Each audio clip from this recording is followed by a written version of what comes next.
Hola, bienvenidos al canal de ASMR Psicología. Hoy os traigo una lectura susurrada, sé que os gusta. El libro se llama La cabaña del tío Tom. Empezamos.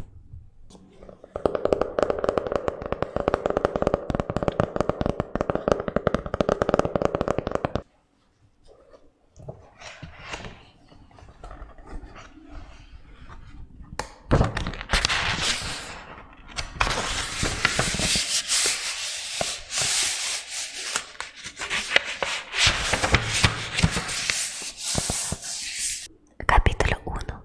El drama de los negros. En una tarde desapacible del mes de febrero, dos hombres conversaban en el confortable salón de la mansión Shelby. Uno era bajo y grueso, el otro esbelto y elegante. «De acuerdo, Halley. Saldaré mi deuda entregándole a mi criado Tom. Te aseguro que es muy trabajador». El interlocutor realizó un gesto despectivo. «No hay un negro decente, y tengo razones para decirle esto, señor Shelby. Creo que Tom es diferente. Lamento profundamente separarme de él. Es insustituible». El negrero Halley estalló en sonoras carcajadas. «Solo lo hago por tratarse de un amigo.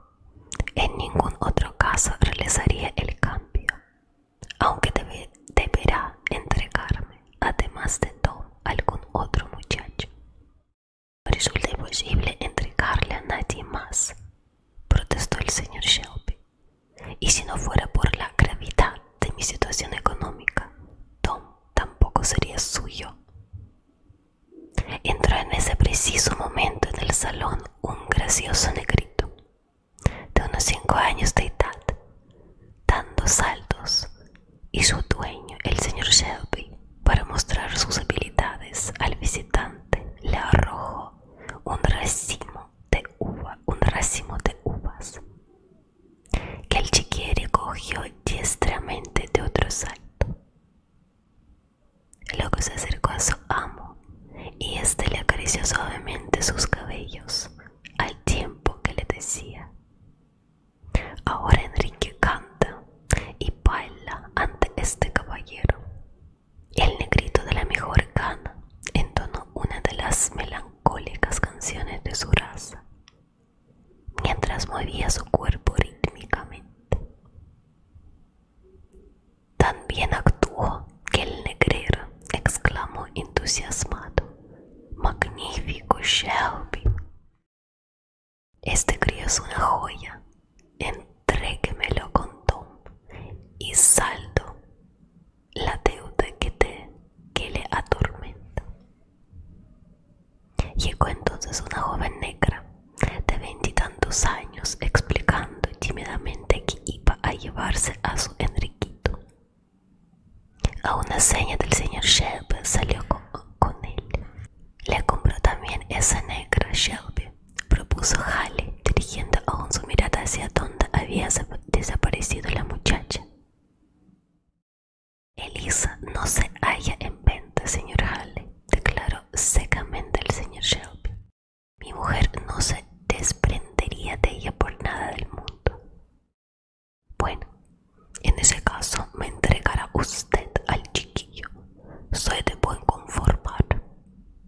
El señor Shelby miró fijamente al negrero. «¿Qué hará usted con él?», le preguntó. «A buen seguro que podré venderlo fácilmente. Los ricos los emplean para pajes.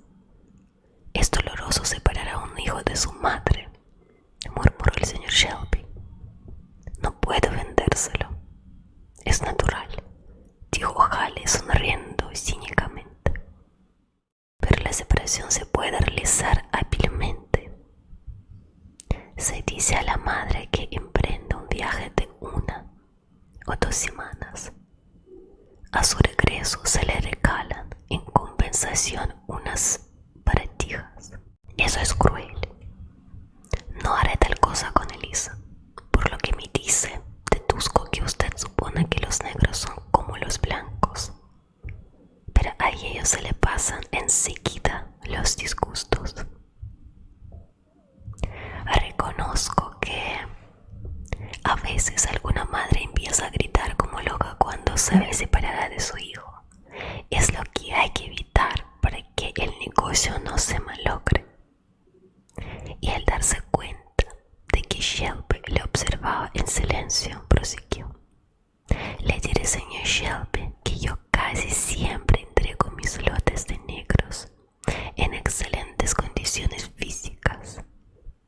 Me resulta más provechoso tratarlos humanitariamente. No se estropean. En cambio, mi antiguo socio, Thomas Locker, era un bárbaro. Golpeaba a los negros con su látigo sin compasión, a pesar de que es el hombre más bondadoso que existe en el mundo. Nada conseguía yo con advertirle que estropeaba la mercancía, que los inutilizaba para el trabajo, y de este modo bajaban de precio. Al final, hube de separarme de él.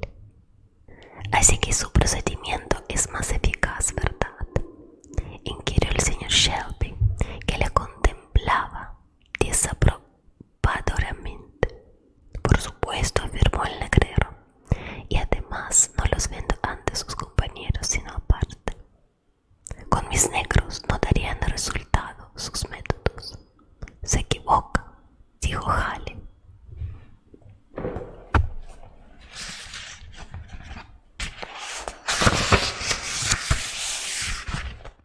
No crea que sus negros son diferentes. El afecto que siente que le profesan solo es debido a que saben que son sus esclavos, consentiendo que esos negros hayan tenido alguna vez sentimientos. Los latigazos que han recibido antes de llegar a usted se los han arrancado de raíz. Sonrió y agregó suavemente: convénzase de que yo me comporto con ellos excesivamente bien. Entonces, ¿estamos de acuerdo? Permítame que hable con mi esposa, dijo el señor Shelby. Como quiera, pero le advierto que han de resolverlo pronto. Vuelva por mi casa a las 7. Cuando el negrero salió, el señor Shelby apretó los puños y sus ojos despidieron fuego. Inhumano, exclamó airado.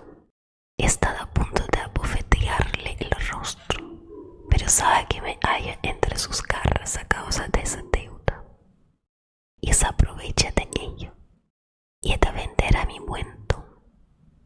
Es lo único que me cabe hacer. ¿Qué dirá Dios mío, mi esposa? De entre los estados del sur, Kentucky era donde los negros estaban mejor considerados, pero la terrible ley que regía a los demás existía también en él, y por ella los negros quedaban transformados en objetos aptos para ser vendidos o cambiados según el capricho o necesidad de sus dueños.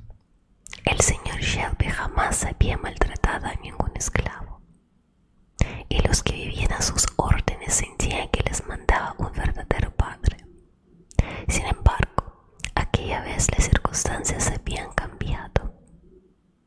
Los malos negocios le habían obligado a firmar pagarés que guardaba el desaprensivo Halley.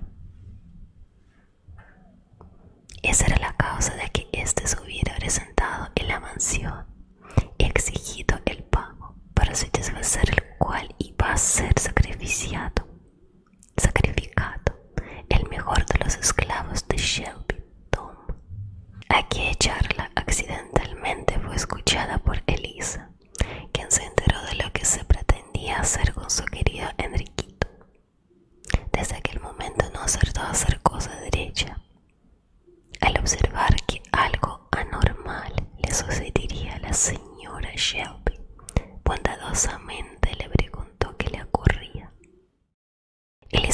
rompió en amargos sollozos. Bueno, Elisa, puede saberse qué te sucede. Haciendo un esfuerzo, la madre reprimió su llanto. El señor quiere entregar a mi hijo al negrero Halley, exclamó. Se lo he oído decir. ¿Qué cosas se te ocurren decir, Elisa?, protestó la señora. Ya sabes que tu amo siempre es muy bueno con todos vosotros y que jamás os vende, excepto si alguno no se porta como este pito. Descuida, Elisa, que mi esposo no desea hacer daño alguna a una serpiente leal como eres tú. Pero si él decide venderlo, me promete usted que lo impedirá por todos los medios. Naturalmente que sí, aseguró la señora Shelby. A don Enriquito lo considero como hijo mío. Más calmada, Elisa siguió vistiendo a su ama, considerando que su gran bondad convencería a su esposo y le haría desistir de cualquier proyecto que afectara a su hijo. Sabía Elisa que la señora Shelby poseía un gran ascendiente sobre su marido y que siempre conseguía que prevalecieran sus deseos en los asuntos referentes a los negros. Desgraciadamente, Elisa ignoraba que las razones que movían a actuar de aquel modo al señor Shelby eran muy poderosas. Cuando la dama salió de la casa a girar su visita, Elisa notó que una mano se posaba en su hombro. Se volvió y vio que era Jorge, su esposo. Silenciosamente le condujo a su cuarto, situado cerca de las habitaciones de su amo. En él estaba Enriquito, que miró a su padre sonriendo graciosamente. Tenemos un hijo que es un tesoro, ¿verdad, Jorge?, comentó Elisa acariciando al pequeño. Pero el esposo murmuró sombríamente: le hemos traído a un mundo perdido. Elisa se aproximó a él y le miró asustada e interrogante. Discúlpame, querida, suplicó Jorge, pero hubiera sido mejor no haber llegado a conocernos. Calla, Jorge, exclamó ella. Tú has sido mi felicidad. ¿Por qué hablas así? Ha sucedido algo que hace que odie a nuestros amos, a todos. Jorge trataba de contener su dolor y su ira.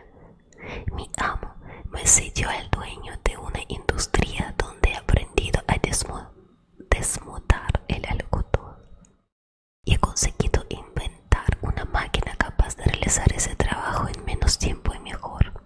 Pero mi amo, furioso al saber mi triunfo, me sacó de aquel lugar y me llevó a sus campos, obligando a realizar las labores más ingratas.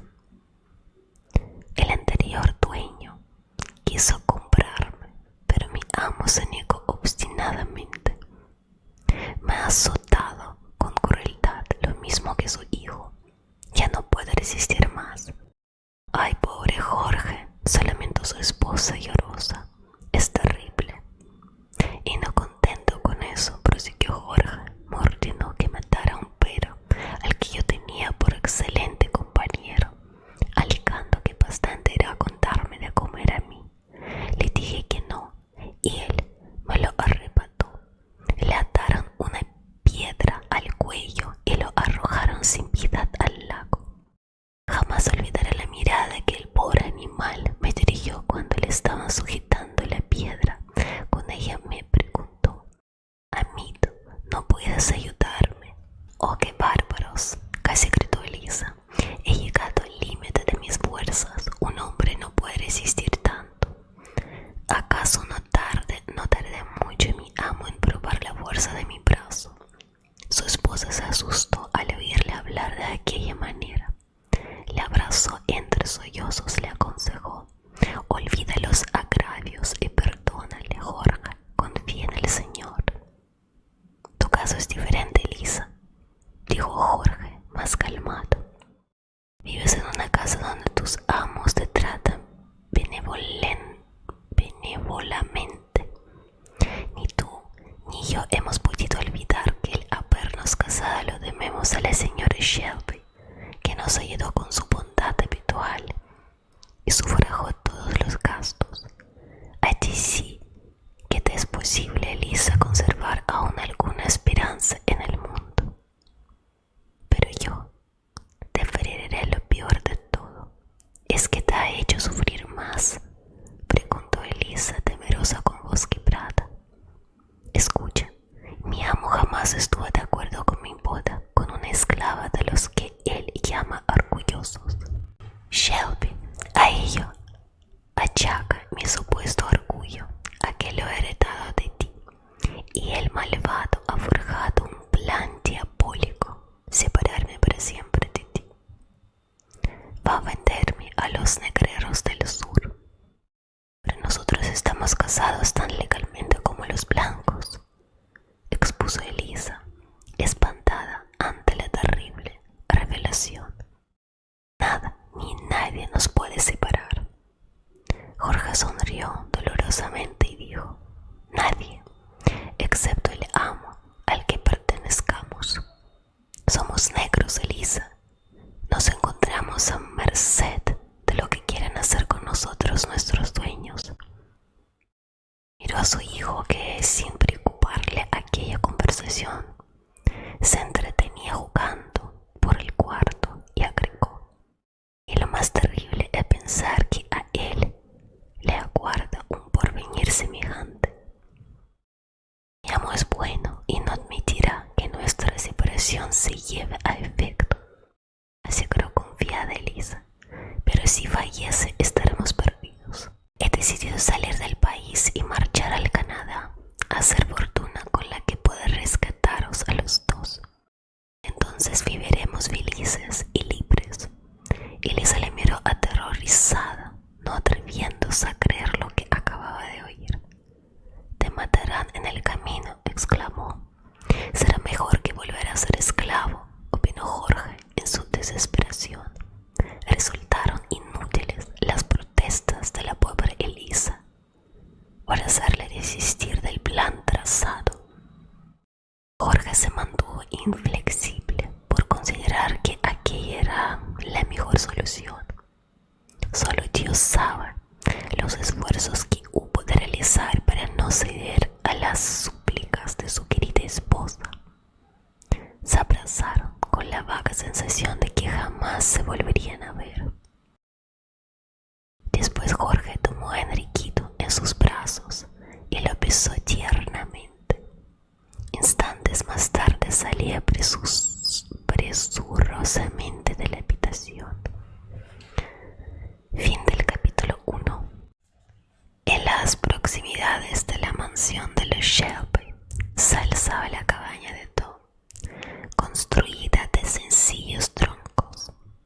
A su alrededor una huerta bien cuidada y macizos de flores hablaban claramente del buen gusto de sus dueños, es decir, de Tom y de tía Clotilde, su esposa, la cual se envanecía de poseer el huerto más lindo del distrito. En lo referente al arte culinario y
atención humildemente.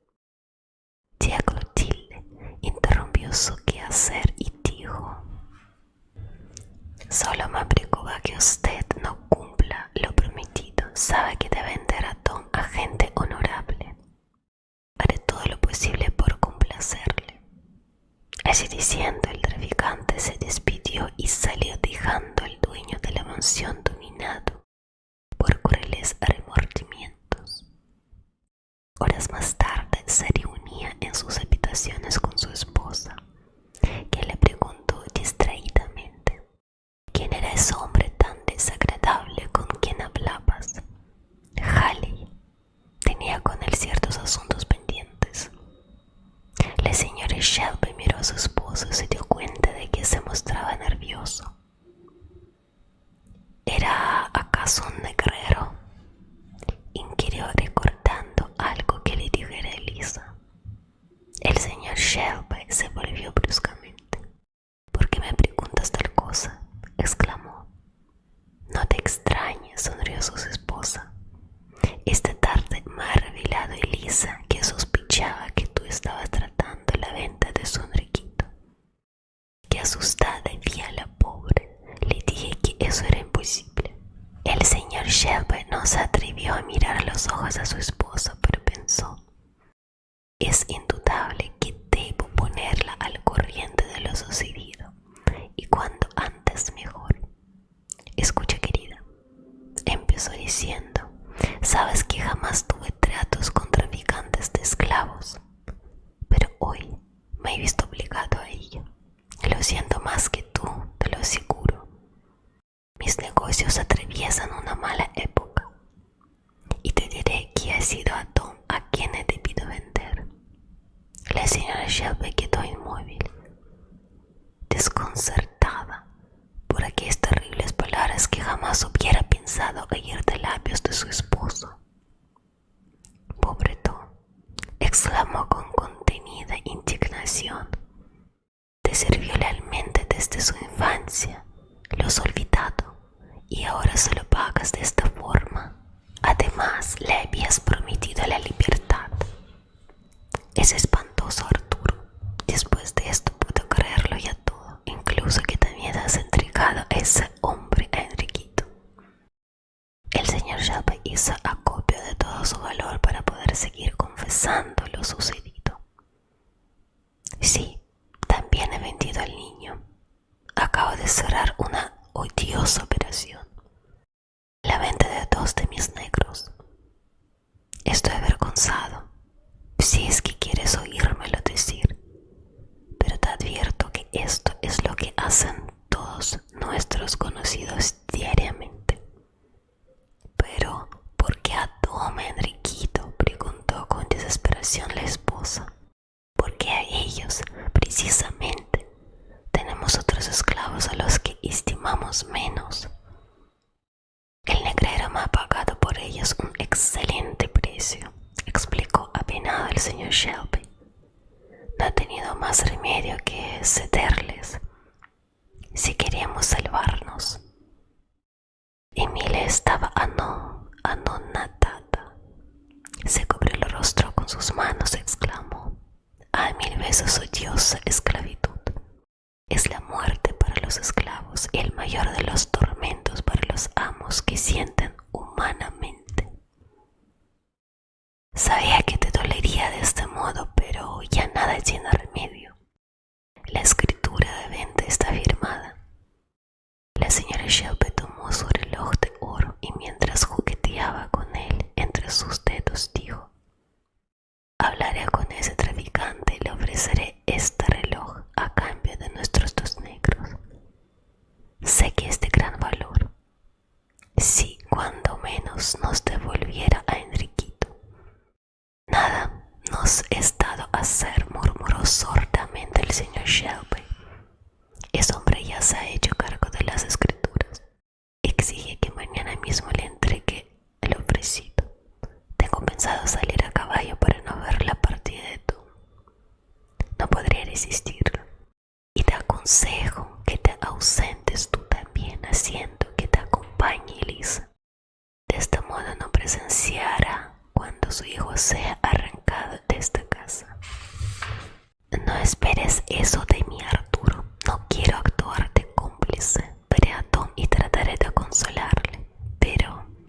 podré decir a Elisa: «Ah, Dios, se apiade de nosotros». El deseo de la señora Shelby habría sido insistir con súplicas a su esposo para que deshiciese el nefasto trato, pero comprendió que solo lograría disgustarle más. La conocía bien y sabía que se realizó aquella operación es que se vio aplicado a ello. No debía importunarle más y sumar sus reproches a los de su propia conciencia. Por lo tanto, optó por retirarse a su dormitorio, con la esperanza de que el día siguiente trajera alguna solución al grave problema.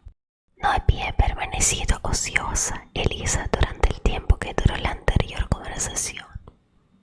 Instigada por su celo de madre, se atrevió a escucharla averiguando todo lo que de terrible encerraba para ella. Ahogando sus sollozos, corrió a la habitación donde dormía su Enriquito en la pequeña cuna, con sus ensortijados cabellos y su sonrisa angelical. Elisa le besó, pero ya sin lágrimas, pues acababa de descubrir lo que iba a hacer a partir de ese mismo momento. «Yo te salvaré, hijo mío», aseguró al pequeño, muy decidida, tomando algo de ropa y formando un hatillo. Después cogió una pluma y escribió con dificultad las siguientes líneas: «Perdóneme, mi ama, pero debo huir con mi hijo. Escuché la conversación que anoche sostuvo con su esposo y no tengo otro remedio que llevármelo. Usted en mi caso haría lo mismo. Que el Señor les premie las bondades con que siempre me han favorecido». Sacó a Enriquito de la cuna, le vistió en un momento y abrazándole fuertemente, sin olvidar el bulto de ropa, salió de aquella casa, dirigiendo sus pasos a la cabaña de Tom, a cuya puerta llamó. «¿Eres tú?», exclamó tía Clotilde, al abrir y descubrir de quién se trataba. «¿Qué sucede?». «Acabo de huir de la casa de nuestro amo», explicó apresuradamente Elisa. «Quiere vender a mi Enriquito a ese hombre llamado Halley». «¿Vender?», casi gritaron, aún tía Clotilde y Tom altamente sorprendidos. «Lo he oído todo y también le he vendido a usted, Tom. Mañana vendrán a buscarle y llevársele». La enorme humanidad de Tom se desplomó sobre una banqueta como fulminada. «¿Qué le ha hecho Tom al amo para que le venda?», preguntó angustiosamente tía Clotilde. «No tiene nada contra él», dijo Elisa, «es que preciaba urgentemente de dinero». Tía Clotilde, aparte de excelente cocinera, era una mujer de ánimos y recursos. Pasado el primer instante de desconcierto, reaccionó y dispuso el plan a seguir. «Me parece muy bien que huyas con tu hijo, Elisa», dijo. «Lo mismo debe hacer mi Tom. Ahora mismo le prepararé algo de ropa y comida y escapáis los dos». La voz grave de Tom cortó en flor aquella iniciativa. El negro habló de un modo que parecía bien meditado. «Yo me quedo», anunció. «Que se vaya Elisa, que ha de velar por la seguridad de su hijo. Pero el amo me necesita y nunca le he fallado. Me quedo. Soy fuerte y sobreviviré a cualquier trabajo. El Señor cuidará de ti, Clotilde, y de ellos». Señaló el cajón donde dormían sus hijos, pero hubo de inclinar la cabeza, ocultar el rostro en sus grandes manos y llorar como un chiquillo. Capítulo 3. El valor de una madre. El señor y la señora Shelby despertaron muy tarde. A la mañana siguiente habían dormido muy mal debido a la tensión nerviosa creada por los acontecimientos. Emilia llamó a Elisa, pero no apareció. Entonces hizo venir a otro serviente, el negro Angie, a quien rogó buscar a la muchacha. El negro salió y regresó a poco con el rostro asustado. «Todas las ropas de Elisa están por el suelo», explicó, «y no hay ni rastro de ella ni del niño. Supongo que han huido». convencidos de que aquello era cierto. Se ha dado cuenta del peligro, ha escapado con su hijo, meditó el señor Shelby, disgustado. Bendito sea Dios, exclamó la dama, con mirada esperanzada, que consigan salvarse. ¿Qué dices?, gruñó él. Halley va a pensar que todo es obra mía y que he querido engañarle.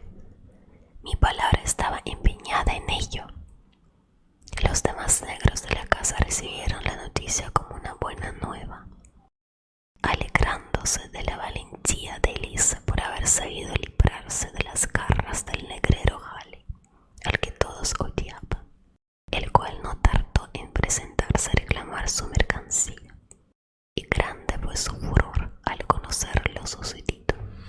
Verá, esa esclava, cuando la atrape, rugió dirigiéndose al encuentro del señor Shelby, al que apostrofó nada más verle. Le parecerá correcto el que esa negra se haya llevado al pequeño, supongo. Seguramente Lisa conoció de algún modo que no explico lo que pretendíamos y ha hecho lo natural en una madre, dijo el señor Shelby. Siempre sospeché que iba a salir engañado, murmuró ofensivamente Halley. ¿Qué es lo que usted insinúa?, preguntó vivamente el dueño de la casa, en un tono que hizo que Halley dulcificara su actitud. Me refiero, dijo, a que los negros saben hacer muy bien las cosas. No admito que se dude de mi palabra, y para demostrarle que he obrado rectamente estoy dispuesta a colaborar en la búsqueda de esa mujer con criados y caballos. Y ordena a su serviente Samuel trajera los caballos Bill y Shelley para salir inmediatamente en persecución de la fugitiva. Pero Samuel conocía perfectamente la situación. Sabía que su amita, la señora Shelby, deseaba que jamás fuera capturada Elisa, pues su compañero Andy le acababa de revelar el sentido de la exclamación de alegría de la dama cuando él le notificó lo de la huida. Por lo tanto, debería poner todos los impedimentos para que el proyecto fracasara. Sí, llevó los caballos requeridos al señor Shelby, pero luego, al pasar ante la montura de Halley, se le ocurrió un estratagema que favorecía sus intenciones. En las proximidades había una haya llena de hayucos espinosos. Samuel recogió uno, se acercó al caballo y, simulando que iba a apretar la cincha de la silla, introdujo el hayuco entre la correa y los ijares de la bestia, de modo que en cuanto ésta se pusiera en movimiento, los pinchos penetraran en su carne y lo encabritaran. Seguidamente Samuel se acercó a la casa, pues la señora Shelby le acababa de decir desde la galería: procura que los caballos no se cansen demasiado. Descuida, amita, que viajaran a mi lado muy descansados, sonrió el astuto negro.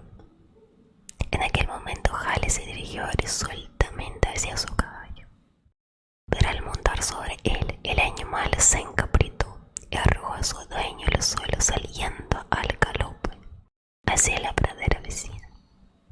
Momentos después le seguían Bill y Ted, contagiados de su locura.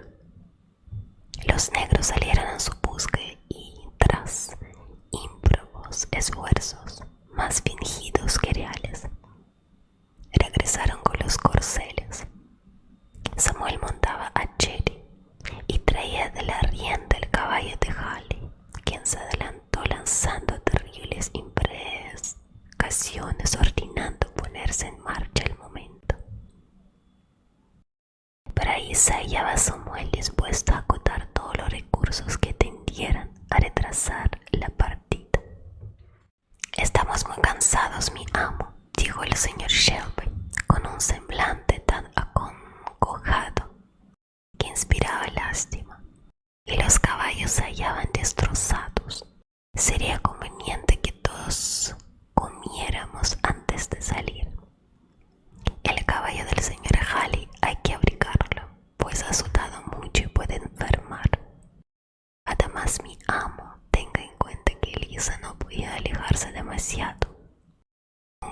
destacado por su velocidad.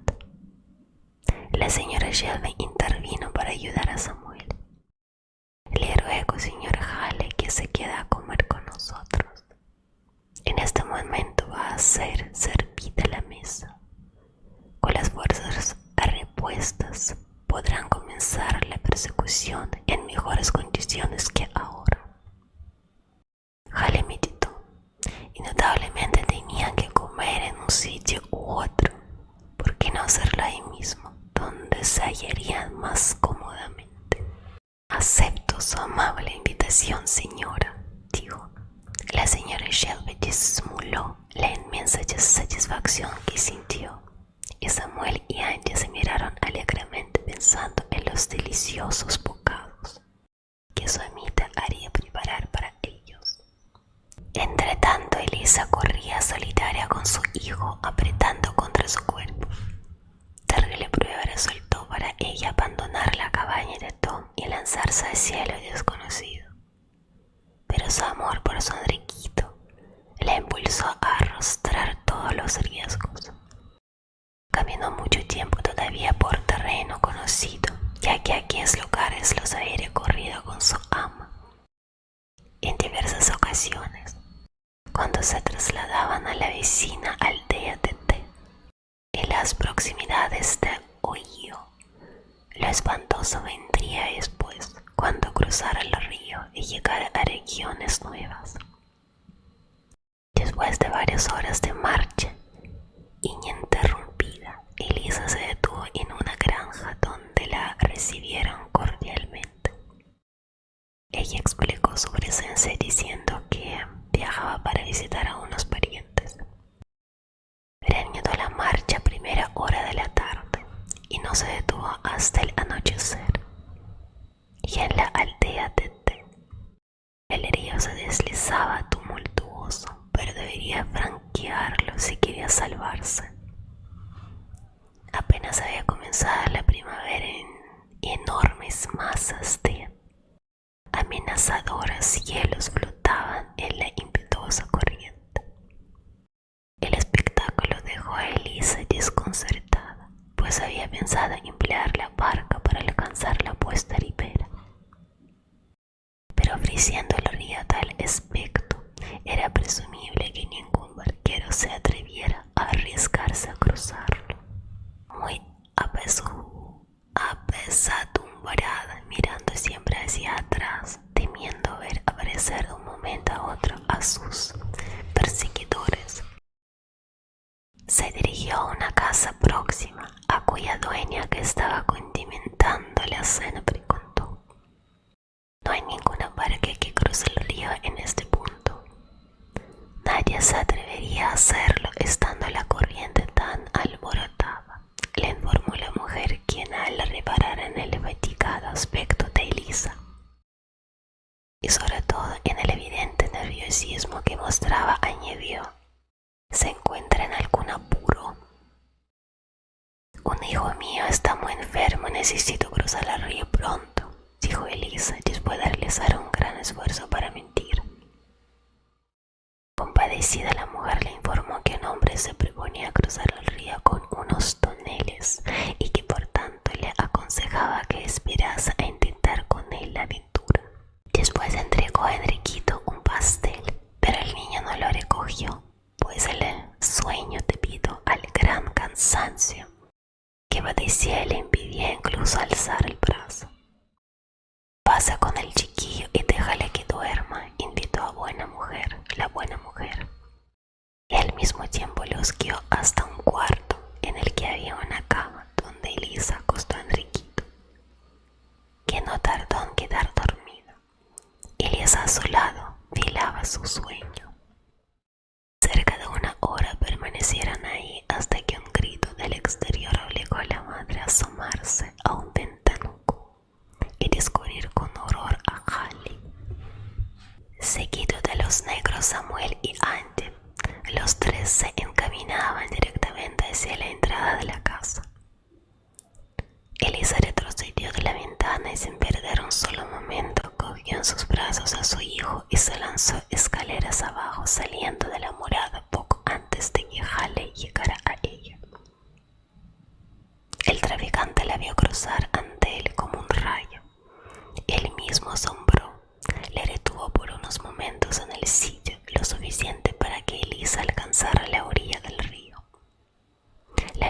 desgraciada lloraba de desesperación al comprender que era una verdadera locura intentar la travesía. Pero el peligro era inminente. Halle corría ya hacia ella, murmurando una oración, encomendándose a Dios.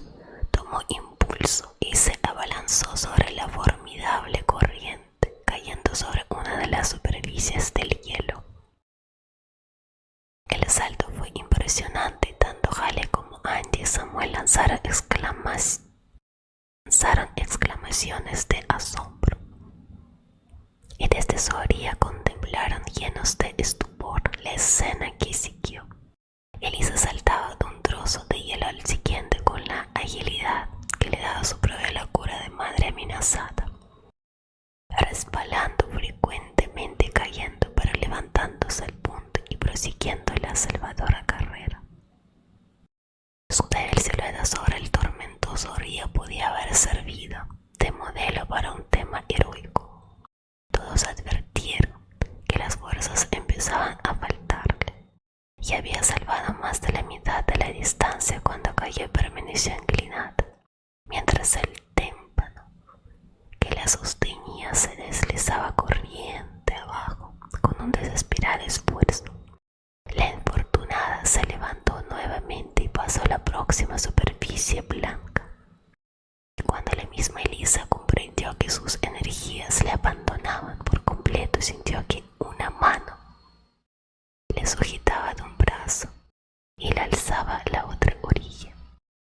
«Señor Simes», exclamó al reconocerle. Se trataba de un hombre que vivía en una granja cercana a la mansión de los Shelby.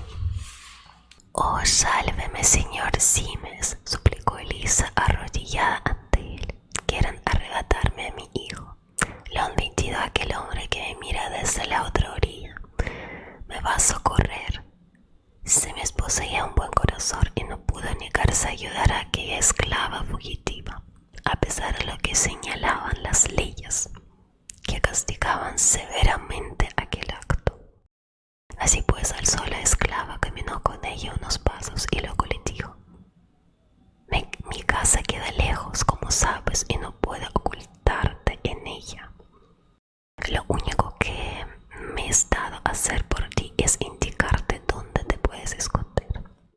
Desde aquella casa, llama a su puerta y sus dueños te recogerán sin asombrarse de lo que les cuentes, pues estas cosas no son extrañas para ellos.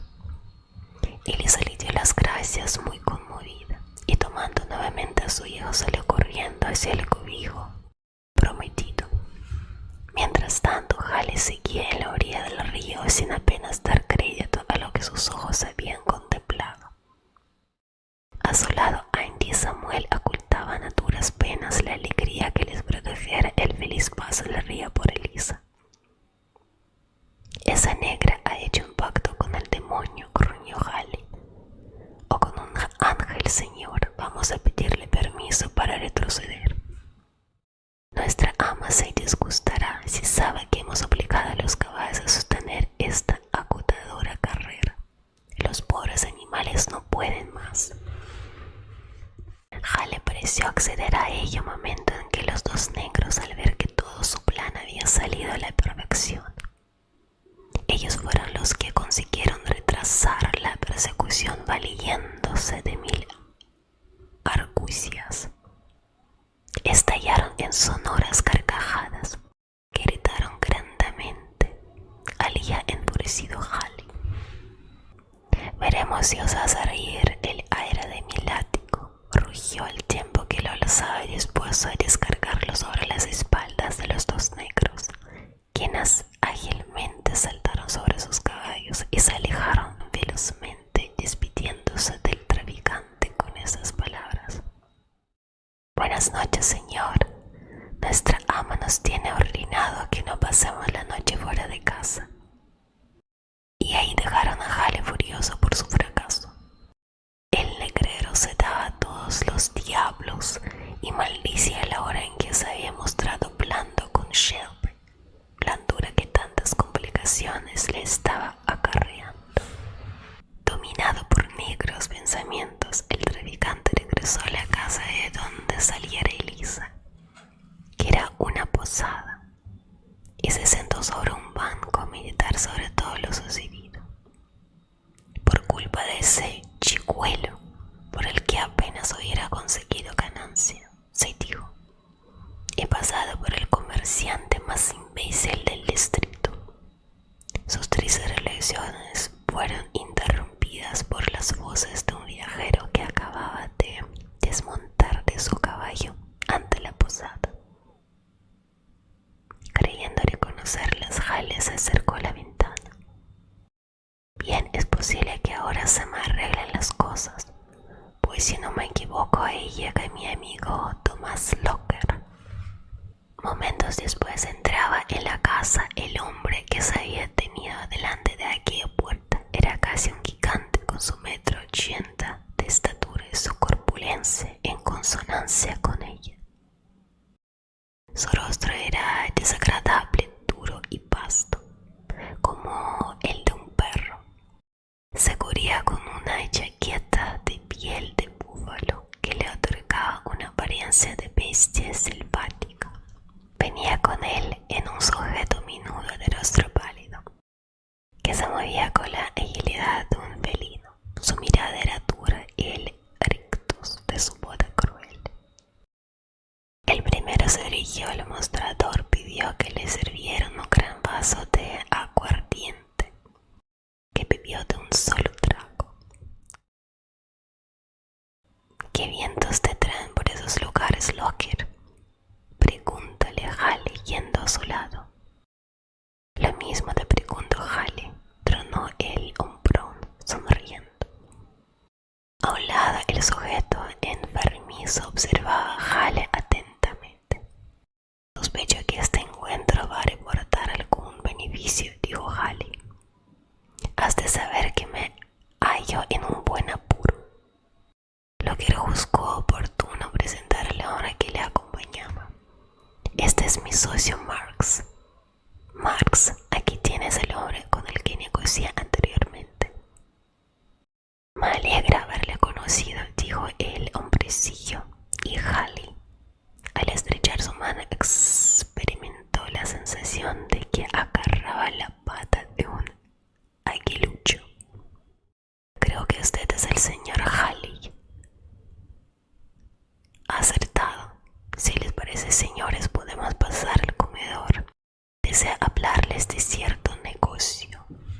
Halle ordenó al posadero que les sirviera aguardiente del mejor, cigarros, agua caliente y azúcar, y que encendiera la chimenea. Una vez bien acomodados, Halle refirió a sus amigos todas sus últimas desventuras. Va a capturar a esa muchacha, Halle. Solo me interesa el chico, contestó Halle. ¿Cómo es la madre?, quiso saber Marx. Joven, inteligente y bien enseñada, no habría costado nada dar por ella 800 o 1000 pesos. Los ojillos de Marx brillaron codiciosos. Ya está decidido, Locker, dijo.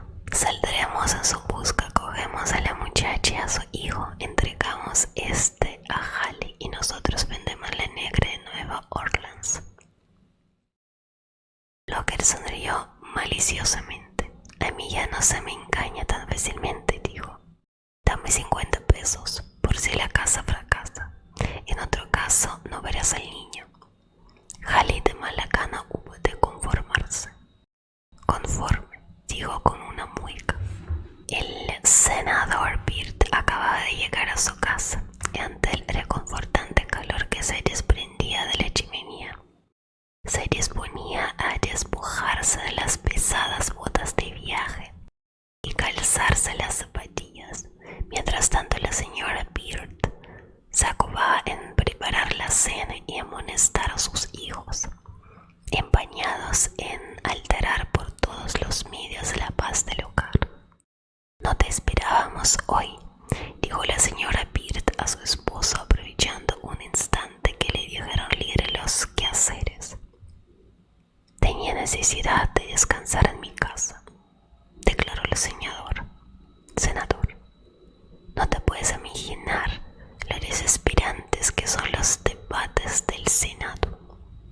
¿Qué es lo que se está tratando ahora?, preguntó la esposa, ante el asombro del senador, pues jamás se había interesado por lo que se discutía en la cámara.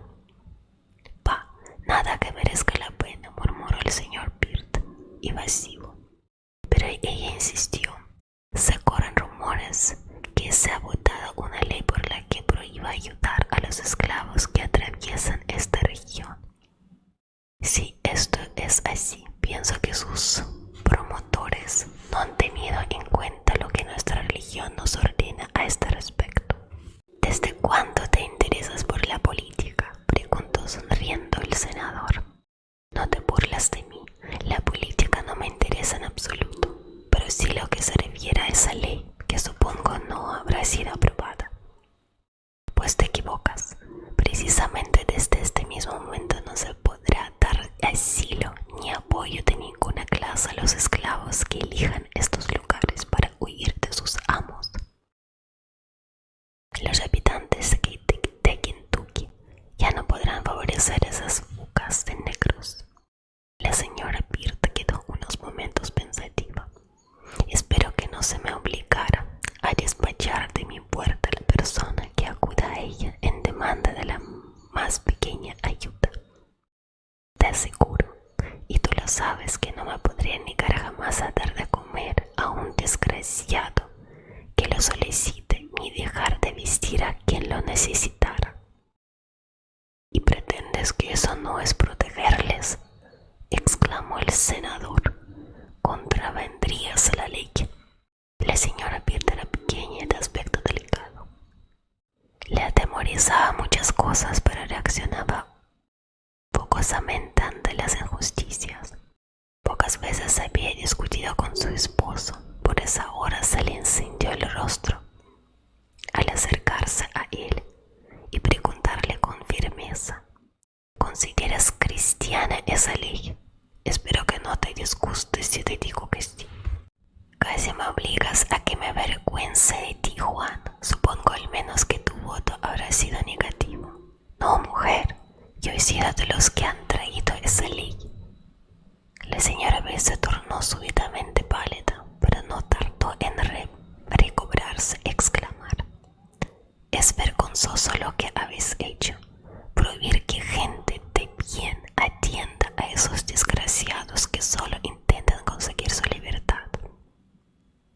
La situación política por la que atravesamos nos exige que solo obedezco a la Biblia, que nos dice que debemos alimentar al hambriento, vestir al desnudo y consolar al desamparado. Si muchos siguen tu actitud pueden sobrevenir grandes calamidades», concluyó el senador. «Jamás ha sucedido tal cosa cuando se ha cumplido la palabra de Dios», protestó vivamente su esposa. «Se ha endurecido tanto tu corazón que cerrarían la puerta de tu casa a un semejante que te pidiera de comer solo porque se trata de un esclavo fugitivo». El senador Peart se volvió a medias para disimular su zozobra y empezó a limpiar los cristales de sus gafas. Su esposa, que lo conocía bien, adivinó que le había rozado la fibra tierna que poseía. En realidad, el hombre siempre se distinguió por sus bondades. «No, no lo harías», agregó ella. «Por mucho que lo sintiera, no podría hacer otra cosa que cumplir con mi obligación. Si los esclavos fueran tratados como personas, no se decidirían a escapar exponiéndose a infinitos peligros. Nadie debe reprocharle lo que hacen. Escucha, Juan, esta ley no es justa y tanto tú como yo no la cumpliremos». Fue el señor Peart a responder cuando apareció el mayordomo negro, Joe, y susurró a su señora: «¿Puede venir un momento a la cocina?». El senador Peart suspiró, tranquilizado por la paz que le traía la interrupción, y se acomodó en su butaca predilecta mientras su esposa salía. Instantes después la voz de la dama sonó desde la cocina: «Juan, date prisa, ven». Abandonó al punto el senador su sillón y corrió a la cocina, donde contempló algo que le dejó estupefacto. Tendida sobre dos sillas, vio a una muchacha negra de gran belleza, a la que atendían solícita la señora Bird y tía Tina. La criada negra intentando recuperar el conocimiento. El señor Bird quedó conmovido al observar el pálido y demacrado rostro de la postrada, así como sus ropas deshechas. Junto a ella se encontraba un niño de color al que el mayordomo había despojado de sus medias y zapatos, y calentaba sus piececitos en agua bien templada. Pero que le dejara calentarse un rato, explicó quedamente Cuchoe. En cuanto entró, se desmayó. Momentos después abrió los ojos la muchacha y lo primero que dijo después de mirar a todos fue: ¿dónde está mi hijo? El chiquillo, al oír su voz, se apartó del mayordomo y corrió hacia su madre, a la que abrazó fuertemente. «Enrique mío», exclamó la negra nerviosamente.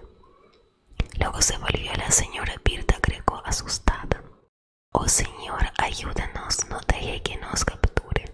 «Tranquilícese», le dijo la dama bondadosamente. «Aquí se encuentra seguro». «Dios se lo pague», dijo la muchacha, y se cubrió el rostro con sus manos e empezó a sollozar. La señora Bird ordenó que les preparasen una cama junto al fuego, en la que no tardaron en quedar dormidos la madre y el niño. El matrimonio Bird regresó al salón, en el que permaneció unos momentos sin hablar palabra, la dama haciendo calceta y el senador enfrascado en la lectura de un periódico. Al fin el señor Bird dijo: «Me gustaría saber quién es esa muchacha». «Se lo preguntaremos cuando despierte», indicó la señora. Tras una leve pausa, él habló otra vez: «María, creo que esa chica le sentaría bastante bien uno de tus vestidos a poco que lo arreglaras». La dama sonrió satisfecha. Esperaba eso de su esposo. «Veré lo que puedo hacer», dijo. La conversación continuó en este mismo tono de suave y mutuo entendimiento, hasta que llegó la sirvienta y anunció que la muchacha acababa de despertar. Los esposos Bird se dirigieron rápidamente a la cocina, acompañados de sus dos hijos mayores. Hallaron a la negra sentada en una banqueta y contemplando pensativamente el fuego. Al ver a la señora Bird, se leyó en sus ojos una aterrorizada súplica. «No tema nada de nosotros», le dijo la dama sonriendo bondadosamente. «¿Quiere decirnos de dónde ha venido y cuál es su problema?» «Vengo de Kentucky», declaró la muchacha, pasando a continuación a referirles todas sus desventuras. El relato del cruce del río les llenó de admiración, aumentando si cabe la compasión que sentían por ella.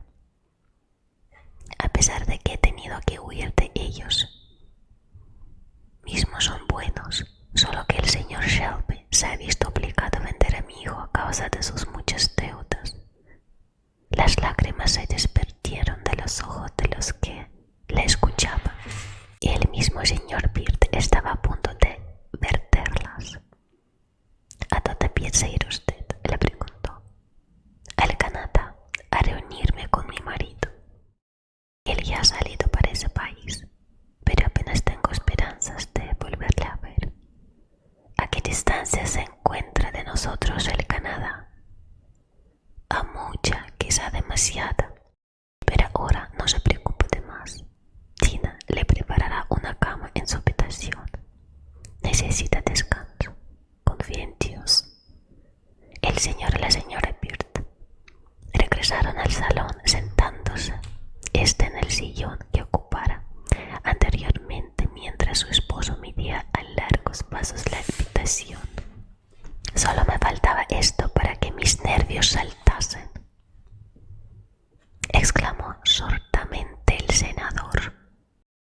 Esa mujer debe abandonar nuestra casa cuanto antes. Los que siguen sus huellas se presentarán mañana y resultaría muy gracioso que la encontrasen en casa del hombre que ha votado una ley contra los esclavos fugitivos. ¿Y de qué forma la vas a sacar de aquí?, preguntó alarmada la señora Bird. Ya me las arreglaré. El senador comenzó a calzarse sus botas. Ahora que recuerdo, dijo súbitamente, sé de un viejo conocido llamado Van Trompen, que ha llegado de Kentucky, tras haber dejado libres a todos sus esclavos. Ha adquirido una extensión de terreno en un lugar apartado de los bosques. Esta muchacha podría hallar en su casa un excelente cobijo. Yo mismo la conduciría en coche hasta ahí. Y añadió sonriendo entre divertido y molesto: el senador Byrd amparando esclavos y fugitivos. La señora Byrd no pudo ocultar su entusiasmo. ¿Cuánto te quiero, Juan? Aún antes de salir, el senador señaló a su esposa una cómoda, indicándole que podía entregar al hijo de la esclava algo de lo contenía. Era el lugar donde guardaban cuidadosamente los juguetes en un hijo que se les murió. Y la dama, muy emocionada, abrió la cómoda y leyó los juguetes de ropa más nuevos que halló en ella, haciendo con todo un paquete. Después se sentó con varios vestidos suyos sobre su regazo, dispuesta a arreglar uno para la pobre esclava. Un par de horas después, el coche esperaba a la muchacha en el patio. La señora Byrd había metido en una maleta lo que preparó para ella, rogando a su esposo, ya en el pescante, que la colocase en el coche. Afortunadamente no sufrieron ningún contratiempo y llegaron muy avanzada la noche ante la puerta de una finca. Descendió Byrd del carruaje y llamó a su puerta, que tardó en abrirse más de lo deseado, pero al fin surgió en el umbral un hombretón de impotente estatura y muy peludo, con un chaquetón rojo. Sobre su cabeza ondeaba una tupida cabellera rizada que le daba un singular aspecto a Leonardo. ¿Cómo está, Van Trompen?, saludó el senador. Soy Byrd. ¿Está dispuesta a ocultar en su casa a una mujer y su hijo negros que huyen de su amo? Naturalmente que sí, contestó prontamente el gigante con voz de trueno. Era Juan Van Trompen, un hombre de corazón de oro, que en pasados años poseyó en el estado de Kentucky muchos esclavos, a los que en buen día condujo a una tierra del estado libre de Ohio, que acababa de adquirir, para que trabajasen en ellos como hombres libres. Él se retiró a su hacienda, alejando de los negocios mundanos, para dedicarse a la meditación. El senador Byrd no habría encontrado un personaje más adecuado para lo que pedía.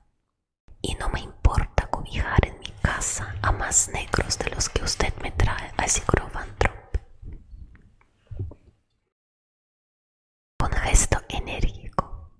Viven conmigo 6 hijos que nos asustan por pelear para defender una causa justa. Los negros quedarán bien seguros con nosotros. Él se bajó del carruaje y fue conducido por Van Trompen hasta el interior de la casa, siendo instalada en una pequeña habitación que comunicaba con la cocina. El dueño estudió su rostro y movió la cabeza. Ya no debe preocuparse por nada, dijo a Elisa. No existe hombre tan loco que se atreva a intentar sacar de esta casa a un huésped mío. Duerma, hija mía. La dejó con su Enriquito dormido en sus brazos y salió, reuniéndose con Byrd, que le refirió con detalle toda la historia de la muchacha. Si de mí dependiera el destino de esos traficantes sanguinarios, bramó Van Trompen cuando el senador concluyó. Byrd depositó en su mano 10 pesos, diciendo: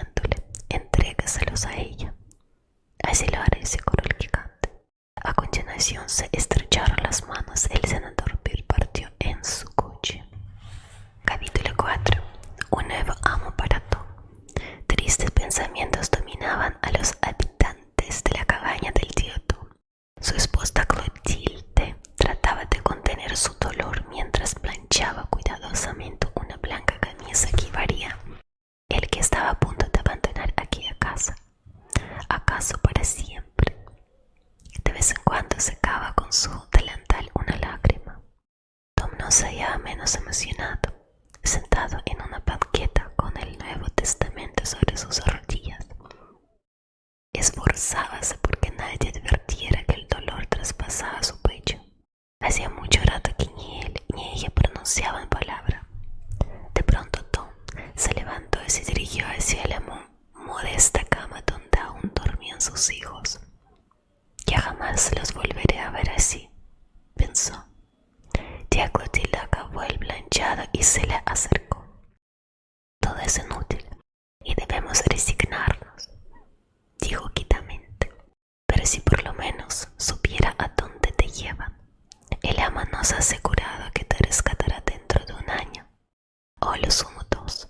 ¿Qué habrá sido de ti para entonces? Todos sabemos cómo maltratan a los esclavos en las plantaciones del sur.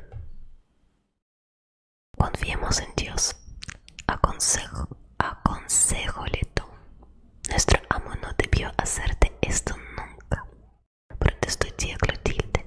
Iba a concederte la libertad y has sido su esclavo más fiel. ¿Y es así como te lo paga? ¿Cuántas veces en aquellas últimas horas se había hecho Tom las mismas consideraciones? Pero no era su deseo confiar a tía Clotilde toda la angustia de su alma. Prefirió que creyera en su paciente conformidad. El pobre negro amaba profundamente la tierra en que vivía, como todos los de su raza, y siempre había pensado que el mayor mal que le podría sobrevenir era ser vendido a los blancos del sur. El sur era considerado como tierra endemoniada y todo lo habría sufrido con tal de verse alejado de ella. Tía Clotilde se afanó por obsequiar a su esposo con la mejor comida de despedida. La señora Shelby la había eximido de todo trabajo en la casa y de este modo se pudo dedicar por entero a alegrar las últimas horas de Tom en la cabaña. El mejor de los pollos del corral había sido sacrificado y las tortas de harina las preparaba con gran mimo y gusto del esposo. Los chiquillos también se sentaron a la mesa con ellos, se comieron con apetito de lobos, aunque al concluir se sintieron dominados por la tragedia que leían en los semblantes de sus padres y estallaron en lloros. Tía Clotilde y Tom no probaron bocado. Cuando menos lo esperaban llegó la señora Shelby. Entró en la cabaña y al ver a Tom se llevó un pañuelo al rostro y comenzó a sollozar. Tía Clotilde, que la había estado contemplando con el ceño fruncido, saplando también unió sus lágrimas a las de ella. No llore, sí señora, por favor no llore, exclamó, aunque solo consiguió que todos acabasen llorando en la cabaña. Hoy no puede ayudarte Tom, dijo a poco la señora Shelby, pero te prometo que no tardaré en encontrarte, rescatarte. Los chiquillos entraron en la cabaña gritando con visible angustia. Viene el señor Halley. Instantes después una patada descargada sobre la puerta anunció su presencia. El negrero, a causa del fracaso de su plan y de las incomodidades sufridas la noche anterior, estaba de un humor espantoso. Vamos, ¿estás listo?, preguntó bruscamente. Al descubrir a la señora Shelby se quitó el sombrero y saludó más elegantemente. A los pies de usted, señora. Tía Clotilde cerró la maleta y se la entregó a Tom, que la cargó sobre sus hombros y se dispuso a seguir a su nuevo amo. Los demás esclavos de los Shelby esperaban en el exterior para despedir a su querido compañero. Y el verdadero sentido de aquella tragedia lo alcanzaron cuando Halley, después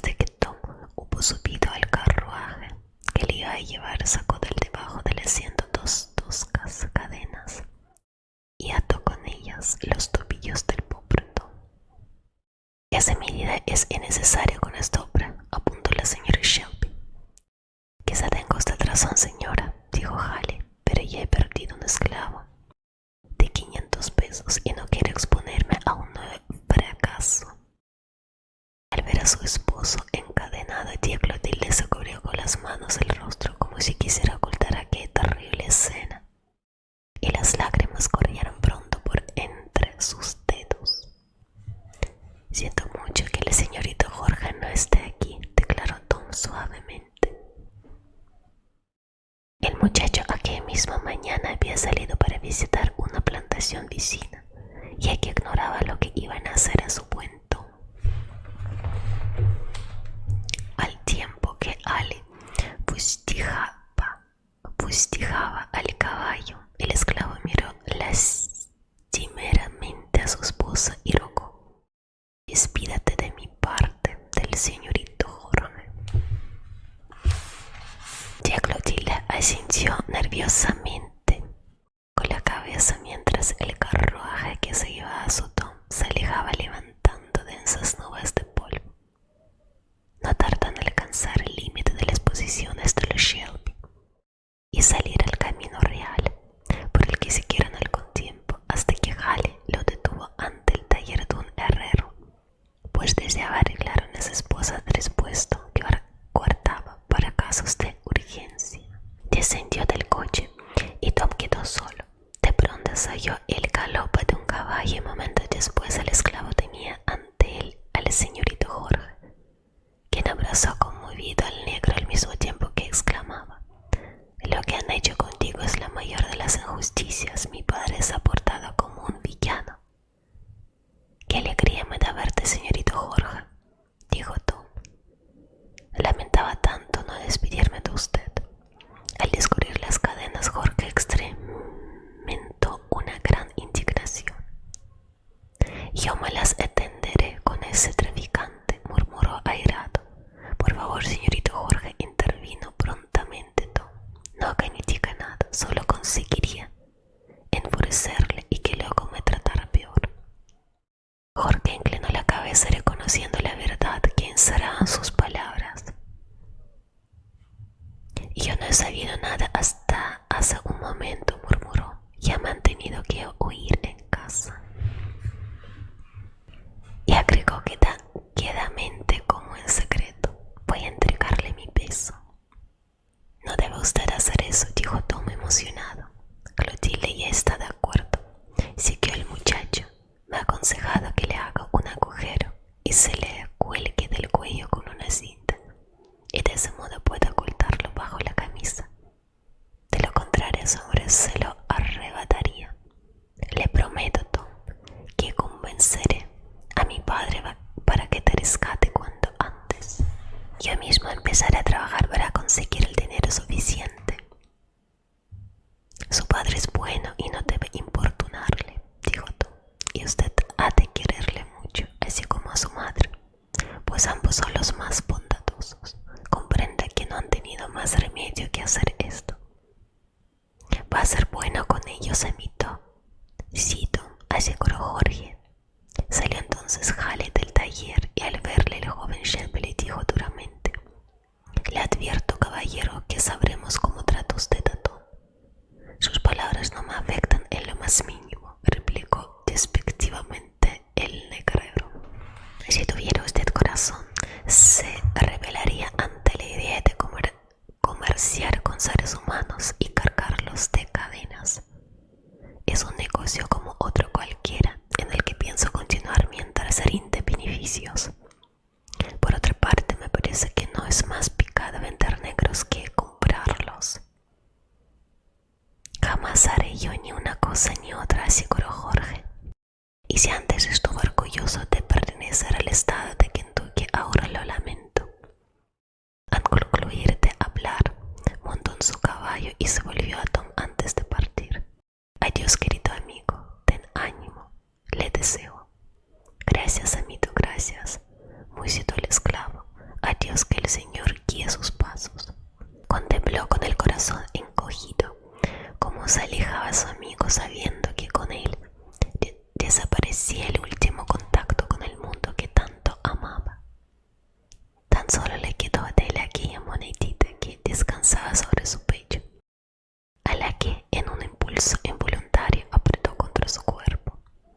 Hale se aproximó al carruaje y así le dijo a Tom: escucha, de ti depende que todo siga bien entre nosotros. Siempre acostumbrado a hacer esta recomendación a mis esclavos.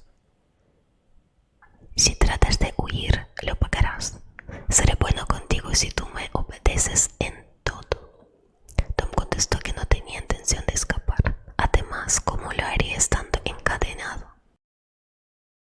Satisfecho prosiguió Hale el viaje llevando a Tom, no solamente por pensar en todo el dinero que iba a obtener de un esclavo tan sano y vigoroso, sino también por creerse muy humanitario al haberse limitado a encadenar a Tom solamente de los tobillos. Otros le habrían cargado de cadenas el cuello y las manos, consideró. Por su parte, el pobre Tom continuaba resignado, repitiendo mentalmente aquellas palabras que solía leer en alguno de sus libros religiosos. Lo que nos sucede en este mundo carece de importancia, solo nos debe preocupar el paso a la otra vida. Por el camino, Hale se enteró de que en Washington, Kentucky, iban a subastar unos esclavos. Hacia aquel punto se dirigió.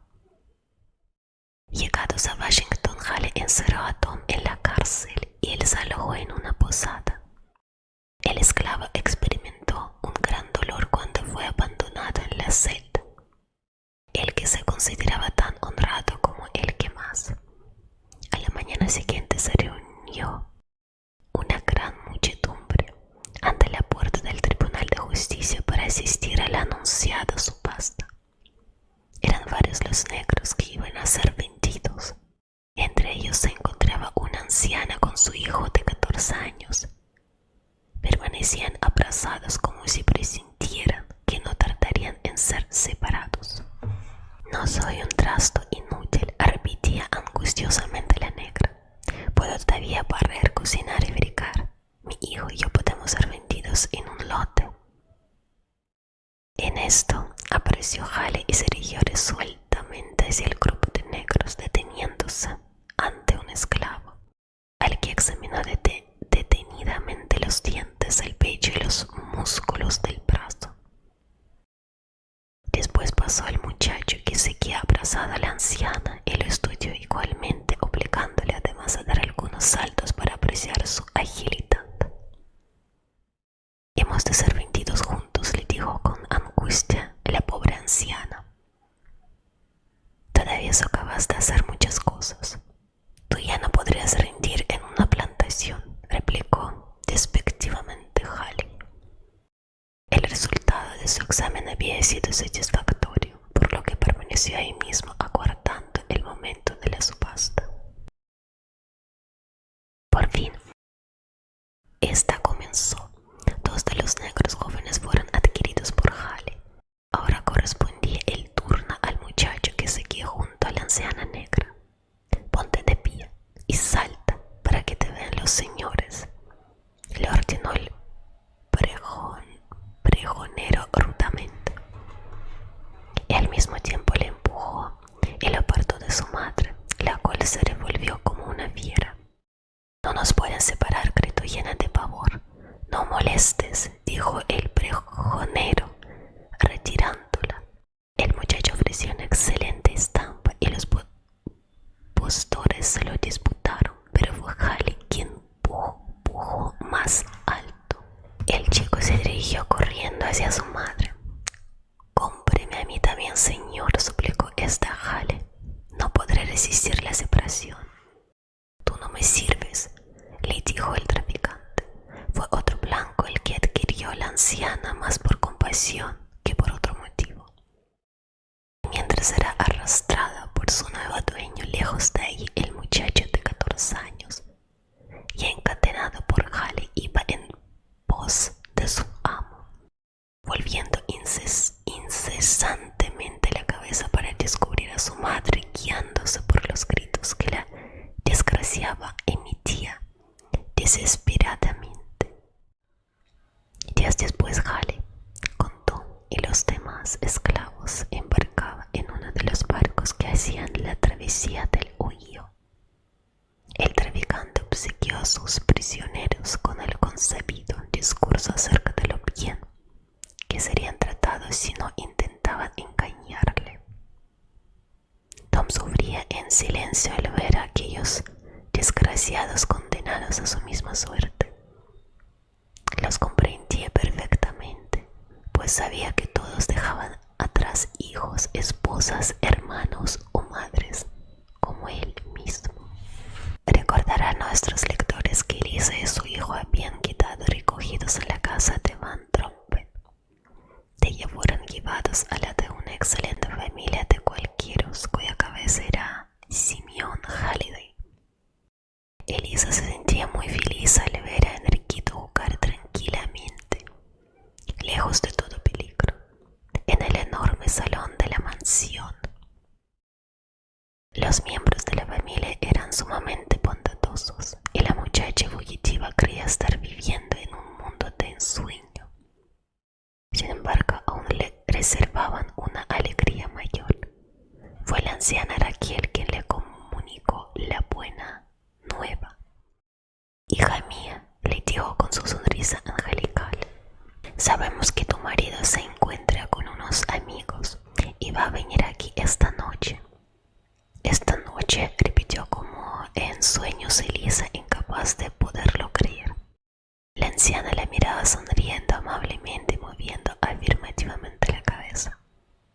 Desde aquel momento Elisa vivió unas horas de impaciencia, aunque la serenidad que se respiraba en aquella bendita casa influyó en su ánimo. La acostaron lo mismo que Enriquito y desde su lecho la muchacha vio como aquella buena gente cuidaba de su hijo, preparaba la mesa para los hombres que habían de llegar. No supo si durmió algo porque todo lo que ahora sucedía a su alrededor lo consideraba como un sueño. Recordó que de pronto se abrió la puerta y entró Jorge, que la abrazó. No era un sueño. Ahí a su lado estaba su esposo.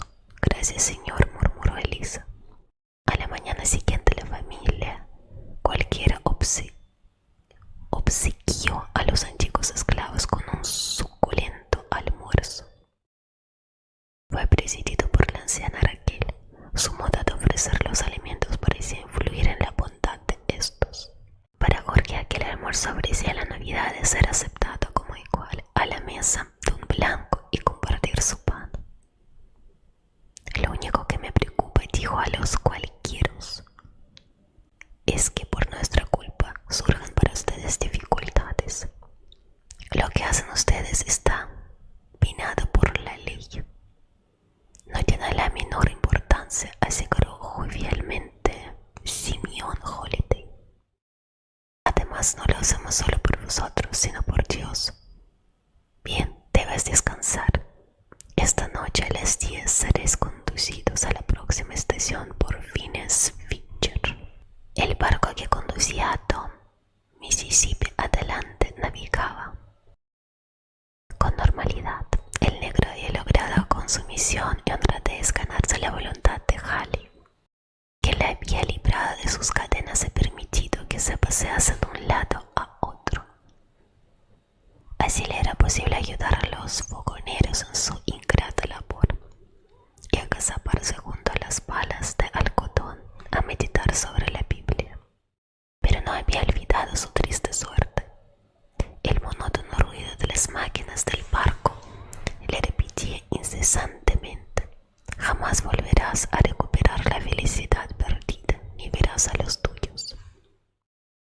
Viajaba también en el buque un elegante caballero de Nueva Orleans, en compañía de una dama y una chiquilla de unos 7 años de edad, muy bella y graciosa, pero que se hacía notar especialmente por la profundidad de su mirada, que impresionaba sin remedio. Todos los viajeros estaban entusiasmados con ella. Corría de un lado a otro como una mariposa en primavera, esparciendo su alegría a raudales. Su padre y la señora encargada de su cuidado constantemente iban tras ella, pero la niña les esquivaba y aparecía de improviso en los más apartados rincones del barco. Tom se hallaba entre sus admiradores. Le gustaba hacerse la ilusión de que la niña con su vestido blanquísimo era un ángel bajado del cielo para observar su angustioso sufrimiento. La chiquilla frecuentemente se llegaba hasta los pobres esclavos y les miraba compasivamente, alzando sus cadenas para que por unos momentos éstas no les pesasen. Luego se alejaba suspirando con dolor. A veces les obsequiaba con golosinas. Tom deseaba vivamente hacerse amigo de ella, pero no se atrevía a insinuarlo abiertamente. Pero como poseía una gran habilidad para fabricar cestitas, muñecos y silbos, y la chiquilla seguía sus trabajos con atención, no tardó en nacer entre ambos una simpática camaradería. Un día el vigoroso Tom preguntó a la niña: ¿cómo se llama, señorita? Evangelina Santa Clara, respondió ella, pero todos me llaman Eva. ¿Y cómo se llama usted? Tomás, pero admitiera de quien tú que todos me llaman el tío Tom. Yo también le llamaría tío Tom. ¿Hasta dónde va usted? Lo ignoro, señorita Eva. Ah, no, lo ignoro, señorita Eva. Eso sí que es gracioso.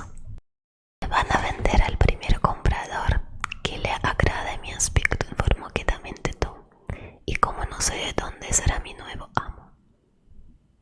Mi padre quiera comprarle a usted, dijo entonces Evangelina muy contenta. En tal caso, y habrán terminado sus padecimientos. Muchas gracias, señorita Eva, exclamó el esclavo lleno de esperanza. El barco se detuvo para proveerse de leña y todos los pasajeros contemplaron la operación desde la cubierta. Evangelina y su padre también se hallaban presentes. Y cuando el barco se alejaba de la costa, algo turbó la quietud del grupo, y de algunas gargantas se escapó un grito de angustia.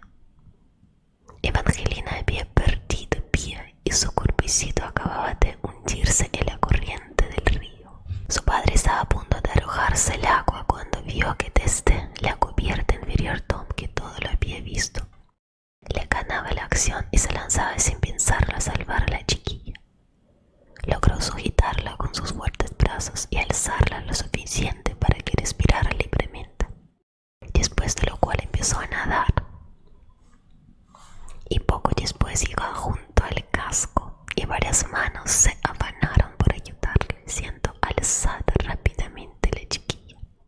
Su padre la llevó consigo a su camarote, donde le prodigó los más solícitos cuidados.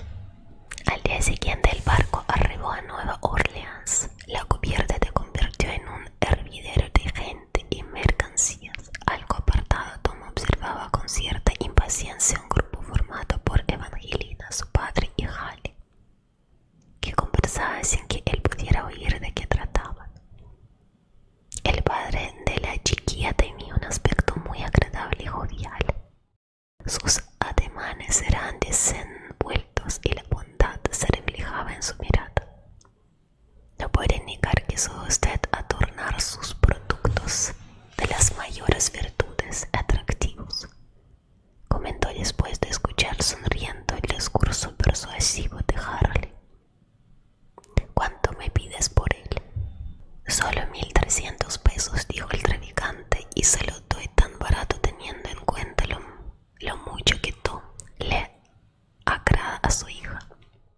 Además, no olvide las cualidades de ese hombre. Su pecho es firme, sus brazos robustos, y esa frente demuestra una inteligencia poco común.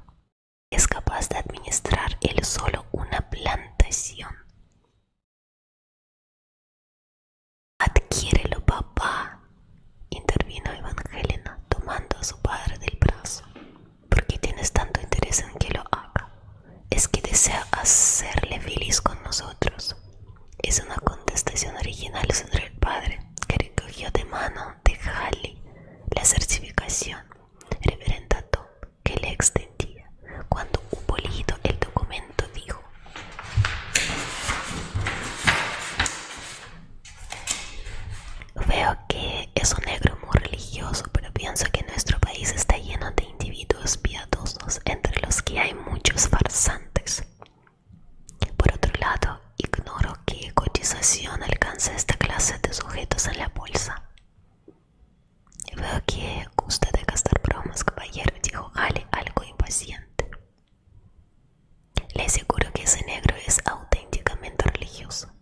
Dios le tenían por predicador en el lugar donde lo he traído.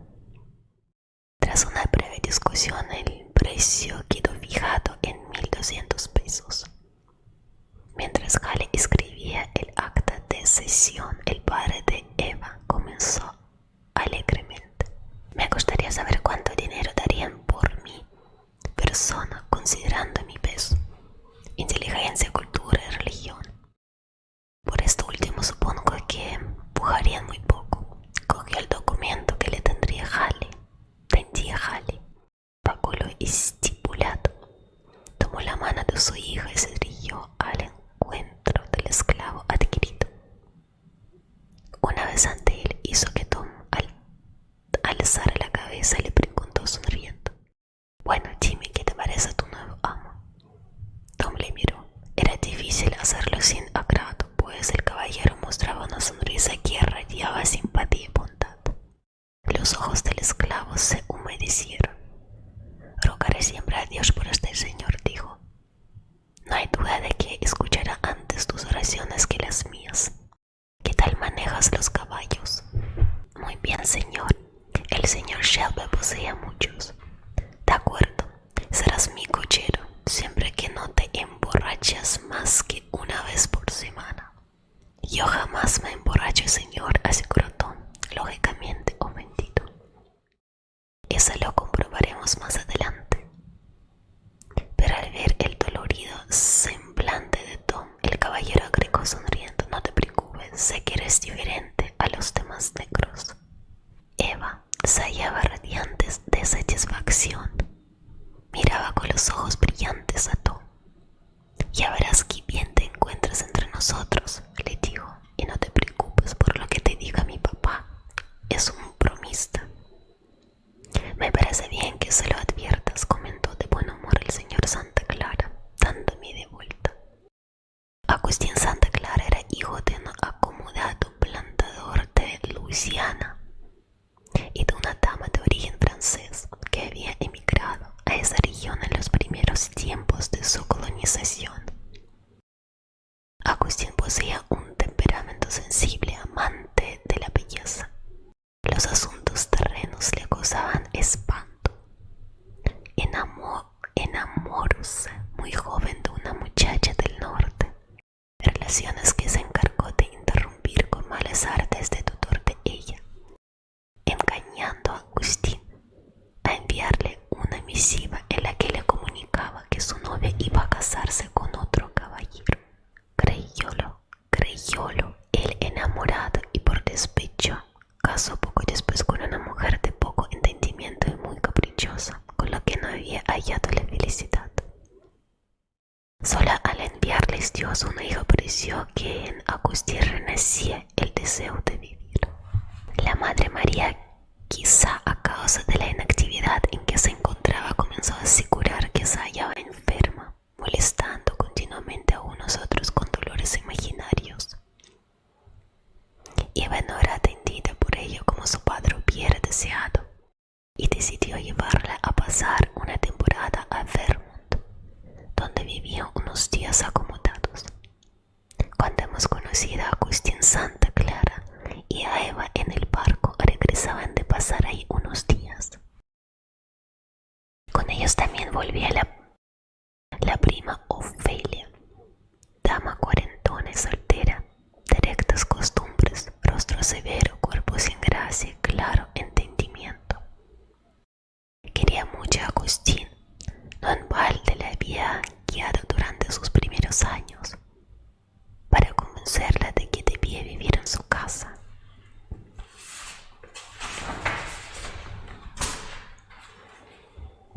Agustín no tuvo más que decir que constituía para ella un deber regir un hogar que a no tardar mucho quedaría destrozado si no se